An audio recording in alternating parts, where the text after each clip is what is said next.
विचार करा, जर कोणी असं सांगितलं की मानवी मनाचा, आपल्या अस्तित्वाचा आणि अगदी या संपूर्ण अथांग विश्वाचा जो नकाशा आहे, तो फक्त आणि फक्त 12 श्लोकांमध्ये सामावलेला आहे, तर कोणाचा सहजासहजी विश्वास बसेल का? नाही, म्हणजे सहसा कोणाचाच बसणार नाही. हो ना. म्हणजे मोठी मोठी ग्रंथालये भरून असलेलं तत्वज्ञान किंवा विज्ञानाचे नियम एका छोट्याशा संहितेत आहेत, अशी फक्त कल्पना करा. आजच्या सनातन शास्त्रामध्ये सर्वांचं स्वागत आहे, जिथे आपण ह्याच प्राचीन ज्ञानाची आणि आपल्या आजच्या आधुनिक जीवनशैलीची एक वेगळी सांगड घालतो. अगदी बरोबर. आणि आजचा आपला हा जो प्रयत्न आहे, ही जी सखोल चर्चा आहे, ती खूप खास असणार आहे. नक्कीच. कारण आज आपण एका अशा विषयाच्या मुळाशी जाणार आहोत, जो म्हणजे केवळ पुस्तकी ज्ञान नाहीये, तर ते एक प्रत्यक्ष अनुभवाचं शास्त्र आहे. आणि हेच या प्राचीन ज्ञानाचं खरं सामर्थ्य आहे. आज आपण ज्या स्रोतावर सखोल चर्चा करणार आहोत, ते म्हणजे मांडुक्य उपनिषद. आता बघा, वेदांताचा अभ्यासकांमध्ये ना, या उपनिषदाबद्दल एक अतिशय सुंदर आणि खूप अर्थपूर्ण असा विचार प्रचलित आहे.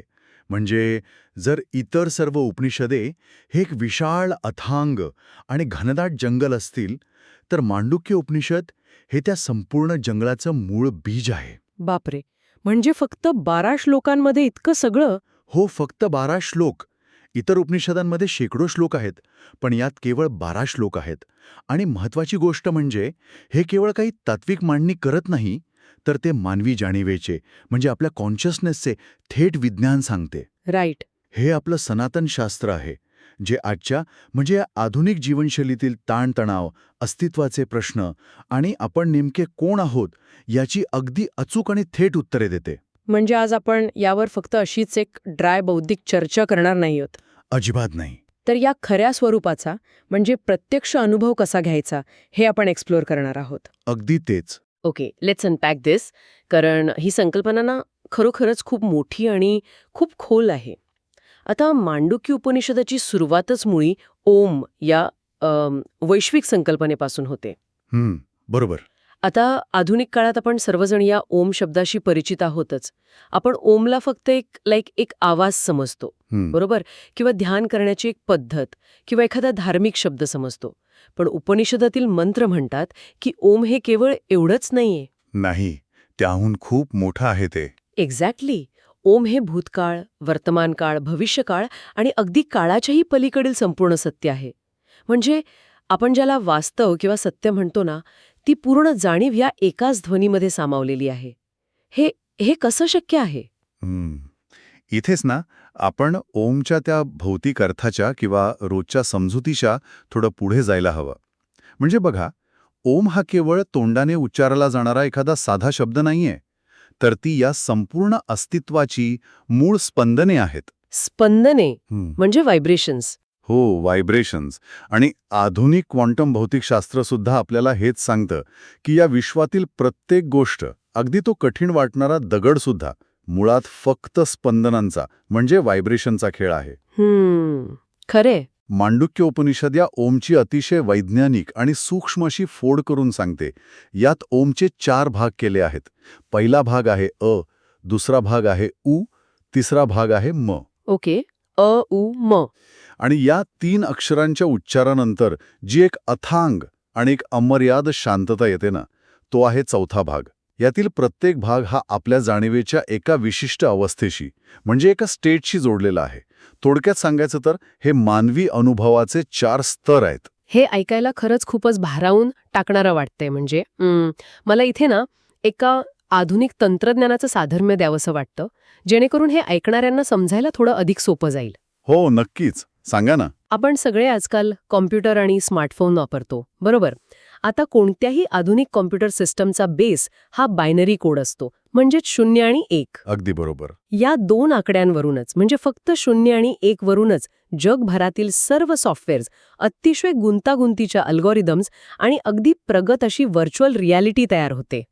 अगदी त्याचप्रमाणे मला वाटतं की ओम हा आपल्या संपूर्ण जाणीवेचा आणि आत्म्याच्या प्रवासाचा एक प्रकारचा मूळ सोर्स कोड आहे. याच मूळ स्पंदनांमधून आपलं संपूर्ण जीवन प्रोग्रॅम केलेलं आहे. वा. यातील सर्वात रंजक गोष्ट म्हणजे ही जी तुमची तुलना आहे ना, ती अगदी चपखल आणि अचूक आहे. खरंच? हो ना, कारण जसा तो बायनरी कोड कॉम्प्युटरला कार्यरत करतो आणि पडद्यावर ते संपूर्ण जग निर्माण करतो, तसंच ओमची ही 4 अंगे आपल्या दररोजच्या अनुभवांची निर्मिती करतात. राईट. आता यातल्या पहिल्या अक्षरापासून म्हणजे अ पासून आपण सुरुवात करूया. व्हॉट्स फॅसिनेटिंग हिअर इज अ या अक्षराचा संबंध आपल्या जागृत अवस्थेशी जोडलेला आहे. जागृत अवस्था. म्हणजे वेकिंग स्टेट. एक्झॅक्टली. उपनिषद या अवस्थेला वैश्वानर असं म्हणतं. वैश्वानर म्हणजे तो जो बाह्य जगाचा अनुभव घेतो. आता ह्या क्षणी आपण सगळे याच जागृत अवस्थेत आहोत. आपण आपल्या 5 ज्ञानेंद्रियांनी म्हणजे डोळे, कान, नाक, जीभ आणि त्वचा आणि मनाने या बाह्य भौतिक जगाचा अनुभव घेत आहोत. आपण स्वतःला एक भौतिक शरीर मानतो. आपलं एक नाव आहे, एक वय आहे, एक व्यक्तिमत्व आहे. आणि हीच आपली संपूर्ण ओळख असते. अगदी तेच. हो. आणि मला वाटतं ह्याच अवस्थेत आपण सर्वाधिक गुंतलेले असतो म्हणजे. हं. इथेच मला ऋणानुबंध हा शब्द प्रकर्षाने आठवतो. कसं काय?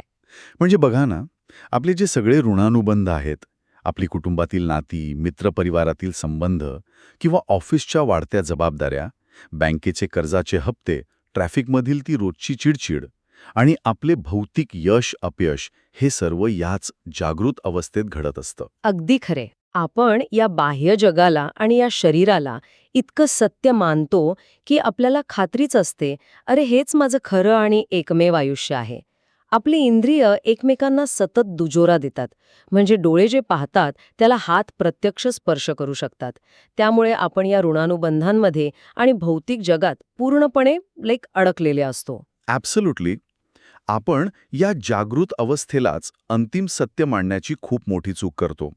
पण उपनिषद आपल्याला इथेच थांबवत नाही, तर ते आपल्याला विचार करायला लावतं की ही फक्त एक तात्पुरती ओळख आहे. हे काही अंतिम सत्य नाहीये. बर. आणि हे सखोल सत्य समजण्यासाठी आपण ओमच्या पुढच्या टप्प्याकडे म्हणजे ऊ या अक्षराकडे वळतो. आता ऊ या अक्षराचा संबंध आपल्या स्वप्न अवस्थेशी आहे. म्हणजे आपण झोपेत जी स्वप्न पाहतो ती. हो. उपनिषदाच्या भाषेत याला तैजस असं म्हणतात. तैजस या शब्दाचा अर्थ होतो प्रकाशमान किंवा स्वतःच्या प्रकाशाने उजळलेला. ओके. आता इथे काय होतं ते अत्यंत सूक्ष्मपणे पहा. जेव्हा आपण रात्री झोपतो आणि स्वप्न पाहत असतो, तेव्हा आपले बाह्य डोळे पूर्णपणे मिटलेले असतात. कान बाहेरचे आवाज अजिबात ऐकत नसतात. बाह्य जगाशी, आपल्या खोलीशी, अगदी आपल्या पलंगाशी सुद्धा आपला संपूर्णपणे तुटलेला असतो. हो ना? आपण पूर्णपणे एका वेगळ्याच जगात असतो. अगदी. बाह्य सूर्याचा किंवा दिव्याचा प्रकाश तिथे नसतो. तरीही आपण स्वप्नात एक संपूर्ण नवीन जग पाहतो. तिथे आपण डोंगर चढतो, नद्या पाहतो. तिथे आपल्याला वेगळी माणसं भेटतात. आता सांगा, हे जग कोणी निर्माण केलं? मनाने. बरोबर. ते आपल्या मनाने स्वतःच्याच आठवणींच्या आणि विचारांच्या प्रकाशाने निर्माण केलं. आणि म्हणूनच त्याला तैजस म्हणतात. Here's where it gets really interesting. कारण इथे मला एक खूप मोठा प्रश्न पडतो. आणि हा विचार खरोखरच थोडा चक्रावून टाकणारा आहे. काय प्रश्न आहे? म्हणजे जर आपण स्वप्नांच्या प्रक्रियेवर बारकाईने लक्ष दिलं ना, तर जेव्हा आपण एखादं स्वप्न पाहत असतो, तेव्हा त्या क्षणी ते स्वप्न आपल्याला 100% खरं वाटत असतं, बरोबर? हो, अगदी खरं वाटतं. समजा स्वप्नात माझ्या मागे एखादा हिंस्र प्राणी लागलाय किंवा मी खूप उंचावरून खाली पडतेय, तर मला प्रत्यक्ष घाम फुटतो, माझ्या हृदयाची धडधड वाढते, मला खरीखुरी भीती वाटते. आता जर डोळे मिटलेले असतानाही मन इतकं रिअल जग निर्माण करू शकतं आणि ते आपल्याला खरं वाटू शकतं, तर आता आपण जे हे जागृत जग उघड्या डोळ्यांनी पाहत आहोत, तेच अंतिम सत्य आहे याची काय खात्री? वा. म्हणजे उद्या जर आपण जागे झालो आणि आपल्याला समजलं की हे सर्व सुद्धा एका विशाल स्वप्नाचाच भाग होता, तर आपण सध्या एखाद्या अतिशय प्रगत अशा व्हर्च्युअल रियालिटीमध्ये किंवा सिम्युलेशनमध्ये तर नाही ना? हा अत्यंत धारदार प्रश्न आहे आणि खरं तर मानवी इतिहासातील सर्वात सखोल प्रश्नांपैकी एक आहे. आणि विशेष म्हणजे उपनिषद याच प्रश्नाला पूर्णपणे दुजोरा देतं. अरे चा, खरंच? हो. मांडुक्य उपनिषदाचं जेच ते महत्त्वाचं सांगणे आहे की जागृत अवस्था आणि स्वप्नावस्था हे दोन्ही केवळ अनुभवाचे स्तर आहेत, ते अंतिम सत्य नाहीत. म्हणजे दोन्ही एकाच नाण्याच्या 2 बाजू आहेत. एक्झॅक्टली. जसं स्वप्न संपल्यावर आणि सकाळी डोळे उघडल्यावर आपण सुटकेचा निश्वास टाकून म्हणतो ना, अरे चा, ते तर फक्त स्वप्न होतं, खरं नव्हतं. तसंच जेव्हा आपण आध्यात्मिकदृष्ट्या खऱ्या अर्थाने जागे होतो तेव्हा आपल्याला जाणवतं की हे जागृत जग देखील मनाचाच एक खूप मोठा खेळ आहे. बापरे, हे पचवायला थोडं जड आहे. हो ना. पण बघा, स्वप्नातील जगाला स्वप्नातील मन सत्य मानते आणि जागृत जगाला जागृत मन सत्य मानते. दोन्ही अवस्थांमध्ये जो अनुभव घेणारा आहे तो बदलतो. म्हणजे एक वैश्वानर आहे तर दुसरा तेजस. पण या दोन्ही अवस्थांना जाणणारी जी मूळ जाणीव आहे ना, ती मात्र तीच असते. ओके, म्हणजे जर स्वप्न आणि जागृत अवस्था दोन्ही केवळ मनाचे खेळ किंवा एक प्रकारचा भ्रम असू शकतात, तर मग जेव्हा आपण गाढ झोपेत असतो, जिथे काहीच नसतं, म्हणजे ना बाह्य जग ना आतले स्वप्न, ती अवस्था काय आहे? कारण तिथे तर मन पूर्ण शांत असतं ना, तिथे कोणताच खेळ नसतो. ओम मधील तिसरं अक्षर आपल्याला तिथेच घेऊन जातं ना. अगदी बरोबर. तिथेच आपण म या अक्षराकडे येतो. म हा ओमचा तिसरा भाग आहे आणि त्याचा संबंध आपल्या सुषुप्ती या अवस्थेशी आहे. सुषुप्ती म्हणजे डीप स्लीप. हो. या अवस्थेला प्राज्ञ असं म्हटलं जातं. सुषुप्ती म्हणजे कोणतीही स्वप्न न पडता लागलेली एकदम गाढ झोप. आता थोडा तार्किकदृष्ट्या विचार करूया. जेव्हा आपण जागे नसतो आणि बाह्य जगाचा कोणताही संपर्क नसतो आणि जेव्हा आपण स्वप्नही पाहत नसतो, म्हणजे आतले जगही पूर्ण शांत झालेले असते, तेव्हा काय उरतं? तिथे तर काहीच नसतं. बरोबर. तिथे कोणत्याही इच्छा नसतात, कसलीही भीती नसते आणि सर्वात महत्त्वाचं म्हणजे तिथे मी अमुक एक व्यक्ती आहे हा अहंकार किंवा तो मीपणा अजिबात नसतो. राजा आणि भिकारी दोघेही गाढ झोपेत अगदी समानच असतात, कारण दोघांचाही अहंकार तिथे पूर्ण विरघळलेला असतो. मला इथे ना एक अत्यंत साधे पण प्रभावी असं साधर्म्य आठवत आहे. सांगा. जसा आपला स्मार्टफोन असतो ना, जेव्हा आपण त्यावर काम करत असतो, मेसेजेस वाचत असतो, ती झाली आपली जागृत अवस्था. ओके. काही वेळा आपण तो बाजूला ठेवतो, पण बॅकग्राऊंडला काही ॲप सुरू असतात, नोटिफिकेशन्स येत असतात. ती झाली स्वप्नावस्था. पण जेव्हा आपण फोनचा चक्क स्लीप मोड ऑन करतो, तेव्हा स्क्रीन पूर्णपणे काळी पडते. मशीन एकदम शांत असते, प्रोसेसर रिलॅक्स होतो. बाहेरून कोणताही डेटा आत येत नाही आणि आतला डेटा स्क्रीनवर दिसत नाही. माणसाची ही जी गाढ झोप आहे, म्हणजे हीच स्लीप मोड अवस्था आहे ना. If we connect this to the bigger picture, तर हे साधर्म्य अगदी परफेक्ट आहे. पण या स्लीप मोडच्या संकल्पनेत एक अत्यंत महत्त्वाची गोष्ट समजून घेण्यासारखी आहे, जी मांडुक्य उपनिषदांनी खूप बारकाईने उलगडून सांगितली आहे. कोणती गोष्ट? बघा, जेव्हा आपण सकाळी त्या गाढ झोपेतून उठतो, तेव्हा आपण काय म्हणतो? आपण म्हणतो, अरे वाह, आज मला खूप छान आणि एकदम शांत झोप लागली, मला काहीही आठवत नाही. हो, आपण नेहमीच असं म्हणतो. आता या वाक्यावर जरा विचार करा. जर तिथे काहीच नव्हतं, तर मग ती शांतता अनुभवली कोणी? याचा अर्थ त्या गाढ झोपेत शांतता नक्कीच होती आणि त्या शांततेचा अनुभव घेणारा कोणीतरी आत नक्कीच होता, जो सकाळी उठून त्याची साक्ष देतोय. अरे हा, हे तर माझ्या कधी लक्षातच आलं नाही. पण इथे खूप मोठी गोम आहे. तिथे शांतता आहे, पण तिथे ज्ञान नाही. ज्ञान नाही म्हणजे? म्हणजे तिथे मी कोण आहे याची कोणतीही जाणीव नसते. उपनिषदाच्या अतिशय अचूक भाषेत सांगायचं तर तिथे अज्ञान अस्तित्वात असतं. आपण एका अज्ञानाच्या अतिशय जाड आणि अंधाऱ्या पडद्यामागे लपलेले असतो. ओके. आपला अहंकार पूर्ण नष्ट झालेला नसतो, तो फक्त एका बीजाच्या रूपात सुप्तावस्थेत गेलेला असतो आणि सकाळी उठल्यावर तो पुन्हा जसाच्या तसा उगवतो. त्यामुळे सुषुप्ती ही आपल्याला प्रचंड विश्रांती नक्कीच देते, पण तो मोक्ष नाहीये, ती काही अंतिम मुक्ती नाही. हे खूपच स्पष्ट करणार आहे. म्हणजे गाढ झोपेत आपल्याला शांती मिळते, पण ती अज्ञानातली शांती असते. आपण स्वतःला तात्पुरते विसरतो, पण स्वतःला खऱ्या अर्थाने ओळखत नाही. एक्झॅक्टली. मग जर जागृत अवस्था, स्वप्न अवस्था आणि ही गाढ झोप या तिन्ही अवस्थांमधून आपल्याला अंतिम सत्य मिळत नाही, तर मग सत्य आहे तरी काय? ओमच्या या उ म या उच्चारानंतर जी एक शांतता येते, ती नेमकी काय आहे? मला वाटतं आता आपण या उपनिषदाच्या आणि स्वतःच्या अगदी हृदयस्थानी प्रवेश करत आहोत. अगदी बरोबर बोललात. आता आपण त्या टप्प्यावर आहोत जे मांडुक्य उपनिषदाचे खऱ्या अर्थाने हृदय आहे, आणि ती अवस्था आहे तुरीय. तुरीय. हो, तुरीय या शब्दाचा संस्कृतमध्ये शब्दशः अर्थ होतो चौथी. पण उपनिषद अत्यंत स्पष्टपणे सांगतं की तुरीय ही पहिली, दुसरी किंवा तिसरी यांसारखी बदलणारी चौथी अवस्था नाहीये. तर ती त्या तिन्ही अवस्थांच्या मागचं अंतिम सत्य आहे, त्यांचा मूळ पाया आहे. म्हणजे बेस आहे.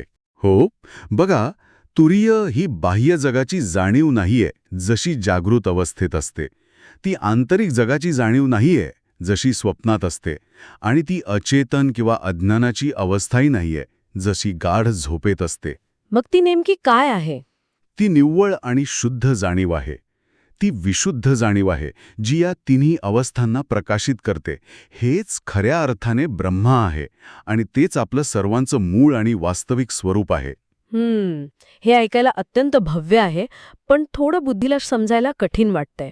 मला ना इथे एक अतिशय शक्तिशाली साधर्म्य द्यायला आवडेल, ज्यावरून ही संकल्पना अगदी क्रिस्टल क्लिअर होईल. अरे वा, सांगा ना. आपण मगाशी जी उदाहरणे पाहिली त्यालाच थोडं पुढे नेऊया. समजा तुम्ही एका चित्रपटगृहात बसला आहात.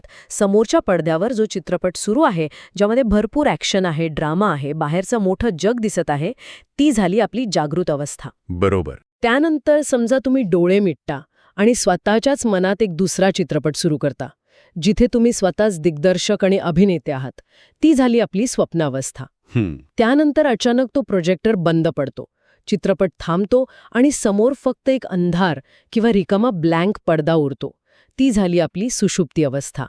आणि मग तुरीय म्हणजे काय? तर तुरीय म्हणजे तो पांढरा पडदा स्वतः. क्या बात आहे. हे साधर्म्य अतिशय उत्तम आहे. पण या साधर्म्याला उपनिषदाच्या स्तरावर नेण्यासाठी मी यात एक अत्यंत महत्वाची भर घालतो. काय? चित्रपटगृहातील जो सामान्य पडदा असतो ना, तो निर्जीव कापडाचा असतो. पण तुरीय हा जो पडदा आहे तो स्वतः जाणीवपूर्वक आहे. ती एक सचेतन अवस्था आहे. हो ना. आणि विचार करा, त्या पांढऱ्या पडद्यावर जेव्हा चित्रपटात भयंकर आग लागलेली दिसते आणि सगळं जळून खाक होताना दिसतं, तेव्हा तो पडदा खरोखरच जळतो का? अजिबात नाही. नाही जळत. जेव्हा पडद्यावर महापूर आलेला असतो, नद्या दुथडी भरून वाहत असतात, तेव्हा तो पांढरा पडदा एक थेंबभर तरी ओला होतो का? नाही. चित्रपटात काहीही घडो, मग तो प्रचंड आनंदाचा प्रसंग असो व अत्यंत दुःखाची ट्रॅजेडी असो, तो मूळ पडदा कायम अबाधित राहतो. त्याला कसलाही डाग लागत नाही. अगदी तसंच. तुरी अवस्था हीच आहे. ती विशुद्ध जाणीव, ज्यावर आपल्या आयुष्याचे, आपल्या भावनांचे, आपल्या अवस्थांचा चित्रपट रोज सुरू असतात, पण मूळ जाणीवेला काहीही होत नाही. आणि हेच मांडुक्य उपनिषदाचे सर्वात मोठे आणि मानवी अस्तित्वाचे क्रांतिकारी सत्य आहे. आपली सर्वात मोठी अडचण ही आहे की आपण स्वतःला नेहमी तो चित्रपट समजतो. राईट. आपण स्वतःला त्या चित्रपटातील हिरो किंवा विलन किंवा एखादे पात्र समजून त्या भावनांमध्ये पूर्ण वाहून जातो. हो, यश मिळाले की आपण हुरळून जातो, दुःख आले की एकदम कोलमडून पडतो. पण उपनिषद अत्यंत प्रेमाने पण ठामपणे सांगतं की अरे, तू तो बदलणारा चित्रपट नाहीस, तू तो शुद्ध, न बदलणारा आणि न जळणारा पडदा आहेस. म्हणजे तुरीय ही काही अशी गोष्ट नाहीये जी तुम्हाला घरदार सोडून जंगलात जाऊन किंवा हिमालयात जाऊन मिळवायची आहे. ती आत्ता, याच क्षणी, इथे अस्तित्वात आहे. तुमच्या प्रत्येक विचाराच्या मागे, प्रत्येक कृतीच्या मागे पाहणारा जो साक्षीभाव आहे, जी फक्त एक शांत उपस्थिती आहे, तोच तुरीय आहे. So what does this all mean? म्हणजे हे सर्व तत्वज्ञान ऐकायला आणि एका पॉडकास्टमध्ये म्हणजे या सखोल चर्चेमध्ये बोलायला खूप छान वाटतं. पण आपण थोडे वास्तवात येऊया. आजच्या धावपळीच्या जगात जो माणूस सकाळी ट्रॅफिकमध्ये अडकलेला आहे, ज्याला ऑफिसमध्ये अनेक ताणतणाव आणि मीटिंग्ज अटेंड करायच्या आहेत, किंवा जो घरच्या जबाबदाऱ्यांमध्ये आणि आर्थिक विवंचनेत पूर्णपणे गुरफटलेला आहे, त्याच्यासाठी या तत्वज्ञानाचा प्रत्यक्ष आयुष्यात काय उपयोग? जेव्हा आयुष्यात एखादं खरं संकट येतं ना, तेव्हा तो चित्रपट खूप रिअल वाटतो. अगदी खरंय. अशा वेळी मी पडदा आहे हे नुसतं बोलून चालणार नाही. हा फक्त एक तात्विक विचार आहे की याचा काही प्रॅक्टिकल फायदाही आहे? हा अत्यंत महत्वाचा आणि प्रामाणिक असा प्रश्न आहे. कारण कोणतेही ज्ञान जर आचरणात आणता आलं नाही तर ते केवळ शब्दांचं ओझं बनतं. याचे व्यावहारिक उपयोग खूप सखोल आहेत, पण ते अंमलात आणायला तितकेच कठीणही आहेत, हे मान्य करायलाच हवे. पहा, जेव्हा आपण खूप स्ट्रेसमध्ये असतो, चिंतेत असतो, तेव्हा आपण आपल्या जागृत ओळखीमध्ये पूर्णपणे अडकलेले असतो. आपल्याला वाटतं की हीच माझी एकमेव आणि अंतिम ओळख आहे. हो. जेव्हा आपण भूतकाळाच्या आठवणीत किंवा भविष्याच्या चिंतेत, विचारात हरवून जातो, तेव्हा आपण स्वप्न अवस्थेत असतो. आणि जेव्हा आपण या सर्वांना कंटाळून एखादी पळवाट शोधतो, जसं की तासनतास झोपणे किंवा नुसतं मोबाईल स्क्रोल करत राहणे, तेव्हा आपण सुषुप्तीसारखी तात्पुरती विश्रांती आणि अज्ञान शोधत असतो. एक्झॅक्टली. पण मग तुरीय जाणणे म्हणजे काय? तर प्रत्यक्ष जीवनात कोणतीही पळवाट न शोधता या सर्व गोंधळात आणि संकटांमध्येही आंतरिक शांतता शोधणे. ओके. तुम्हाला तुमच्या जबाबदाऱ्या सोडून हिमालयात जाण्याची काहीच गरज नाही. तुम्ही एका अत्यंत महत्त्वाच्या मीटिंगमध्ये बसलेले असतानाही किंवा ट्रॅफिकमध्ये अडकलेले असतानाही जर तुम्ही जाणीवपूर्वक हा साक्षीभाव जागृत करू शकलात की माझ्या शरीरावर आणि मनावर हा ताण आला आहे, ही परिस्थिती कठीण आहे, पण मी या सर्वांचा फक्त साक्षीदार आहे, मी या अनुभवांच्या पलीकडची जाणीव आहे, बापरे. तर तो ताण तुम्हाला आतून स्पर्श करूच शकत नाही. परिस्थिती बदलेल, पण तुम्ही त्या पांढऱ्या पडद्यासारखे आतून कायम अबाधित राहाल. हाच खरा योग आहे. हाच कर्मामध्ये राहून अलिप्त राहण्याचा मार्ग आहे. हे सोपे नाहीये, पण सरावाने नक्कीच शक्य आहे. खरंच हे खूपच मुक्ती देणार आहे. म्हणजे आपण रोजच्या आयुष्यातील प्रसंग बदलू शकत नाही, पण आपण त्या प्रसंगांकडे पाहण्याची आपली स्वतःची दृष्टिकोनाची जागा नक्कीच बदलू शकतो. आपण चित्रपटात भावनिकरित्या न अडकता प्रेक्षक गॅलरीत येऊन शांतपणे बसू शकतो. अगदी बरोबर. आणि म्हणूनच भारतीय तत्वज्ञानात या उपनिषदाला इतके सर्वोच्च आणि मानाचे स्थान दिले आहे. मला इथे अत्यंत आदराने श्रीमद आद्य शंकराचार्य यांच्या एका प्रसिद्ध आणि शक्तिशाली विधानाचा संदर्भ द्यावासा वाटतो. कोणता? त्यांनी म्हटले आहे की जर एखाद्या मुमुक्षुला, म्हणजे ज्याला मोक्षाची आणि सत्याची प्राप्ती करण्याची तीव्र इच्छा आहे, त्याला जर आत्मज्ञानाची प्राप्ती करायची असेल तर त्याच्यासाठी केवळ मांडुक्य उपनिषद एकटेच मोक्षासाठी पुरेसे आहे. अरे वा. फक्त हे एकच उपनिषद? हो, इतर कोणत्याही ग्रंथाची आवश्यकता नाही. कारण यात कोणत्याही कथा नाहीत, यात कोणतीही कठीण कर्मकांडे सांगितलेली नाहीत. यात केवळ आणि केवळ शुद्ध जाणीवेचे, मानवी चेतनेचे विशुद्ध विज्ञान आहे. हे उपनिषद तुम्हाला थेट तुमच्या खऱ्या सत्याकडे बोट दाखवते. हे खरंच म्हणजे अंगावर काटा आणणारं आणि मनाला अंतर्मुख करणारं आहे. आपण सुरुवात केली होती एका प्रश्नाने की 12 श्लोकांमध्ये संपूर्ण विश्वाचा नकाशा कसा असू शकतो. दृष्टिकोन देतो ज्यावर नक्की शांतपणे विचार करा. आपण नेहमी असं म्हणतो की आपण एका अवस्थेतून दुसऱ्या अवस्थेत प्रवास करत आहोत. म्हणजे आपण सकाळी जागे होतो, मग रात्री झोपतो, मग स्वप्न पाहतो. बरोबर. पण मांडुक्य उपनिषद एक वेगळाच आणि क्रांतिकारी दृष्टिकोन देते. आपण एका अवस्थेतून दुसऱ्या अवस्थेत प्रवास करत नाही होत, तर ह्या अवस्था आपल्यात प्रकट होत आहेत. जागृत अवस्था येते आणि जाते, स्वप्न येते आणि जाते, गाढ झोप येते आणि जाते, पण आपण ती शांत, न बदलणारी जाणीव आहोत जी ह्या तिन्ही अवस्थांना पाहते. आपण तो कायमस्वरूपी पांढरा पडदा आहोत. सुंदर, खूपच सुंदर.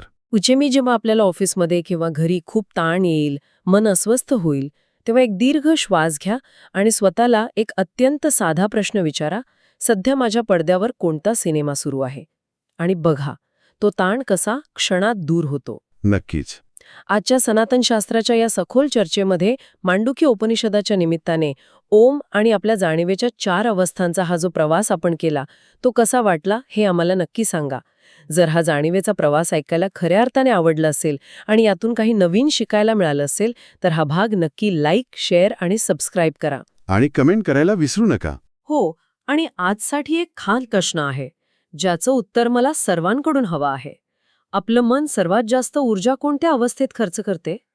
जागृत अवस्थेतील रोजच्या ताणतणावात आणि जबाबदाऱ्यांमध्ये, की स्वप्न अवस्थेतील भविष्याच्या कल्पनामध्ये आणि चिंतेमध्ये?